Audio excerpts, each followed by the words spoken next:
At some point, the wishful thinking pie-in-the-sky policies of EV mandates and net zero had to come up against harsh reality, and this is exactly what has happened here.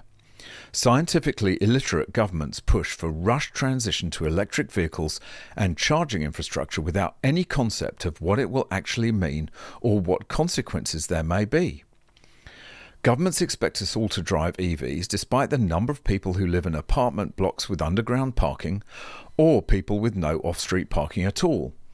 So as a result, we see ridiculous and frankly dangerous practices pop up, like draping extension cables across the pavement to charge an EV from a wall socket. But there are two areas I believe where this kind of nonsense will hit a brick wall.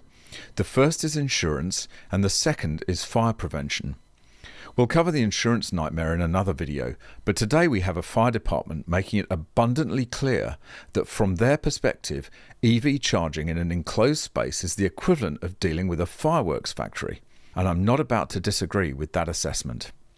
Welcome back to MGUY, British engineer and lawyer, now Sydney-based YouTuber. Be sure to follow me on the usual socials for more content, links in the description, and there's a code on screen. Scan that with your phone if you want to sign up for a weekly MGUY email. Be great to have you on board. The genuine dangers of EVs and EV charging in enclosed spaces is something that the evangelists are happy just to sweep under the carpet, believing that the greater good of transitioning to EVs outweighs any and all risks that might come with it. You're likely to be branded a Luddite and technophobe if you dare raise these concerns. Fortunately, the fire safety experts aren't drunk on EV Kool-Aid or blinded by the bright lights of electrification, and they rightly call out risks as they see them. As reported in fanboy website The Driven, vehicle or hazard, new rules treat EV chargers like firework factories. Australia's move to electric vehicles is hitting a speed bump with revelations some emergency services are demanding the cars be treated in a similar way to fireworks factories. Property developers say new requirements from fire and rescue services are making electric car chargers almost impossible to install in apartment buildings at a time they are in highest demand. The rules in Queensland and New South Wales even indicate electric cars should not be allowed inside car parks without significant fire protection, including sprinklers and smoke management systems. The advice appears to contradict guidance in the National Construction Code, and experts are calling for urgent clarification to avoid high costs and long-term consequences. Fire and Rescue New South Wales issued new rules for electric vehicles and charging stations in car parks in late April, one day before representatives appeared before a New South Wales government inquiry into electric and hybrid vehicle batteries. The guidelines state electric cars should be treated as special hazards under national guidelines and should therefore be subject to additional requirements.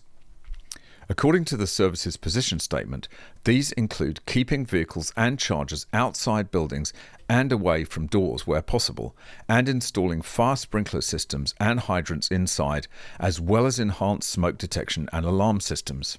Fire and Rescue New South Wales does not recommend EV parking and or charging within any building not protected by an AS 2118 fire sprinkler system, the guidelines read. All seems eminently sensible to me, but of course we see the usual EV propaganda outlets desperately trying to play down the risks and poo-poo the significance of these statements.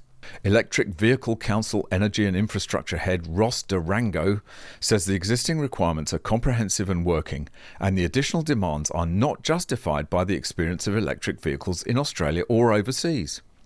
The special hazard provisions are intended to cover unusual or unexpected circumstances and give the fire services latitude to set unique requirements, he told AAP. They're perfectly reasonable to apply to fireworks factories or chemical plants, but road registers electric vehicles in a typical car park doesn't qualify as unusual or unexpected. Well, I beg to differ. I think an EV charging in a covered underground car park is extremely similar to a fireworks factory. The risk of something happening is low, but when it does, boy, do you know about it. And this isn't just New South Wales either. The Australasian Fire and Emergency Services Authorities Council, what a mouthful, have also determined that EVs and related charging infrastructure are to be regarded as special hazards under the National Construction Code, which imposes additional obligations on buildings where such hazards are stored. And just to show that this isn't just Australia, here is the 92-page guidance prepared by Arup for the UK government on how to deal with electric vehicle fire safety in covered car parks. I'll put a link to this document in the description so you can read it for yourself. The question is, who do you trust? Do you trust the evangelist shills who are pushing the government's agenda on electric vehicles and who say, "She'll be right, mate"? Or do you trust the fire prevention professionals who are subject matter experts and who are raising significant and genuine concerns about EV safety? My view is you'd be a reckless fool not to trust the experts.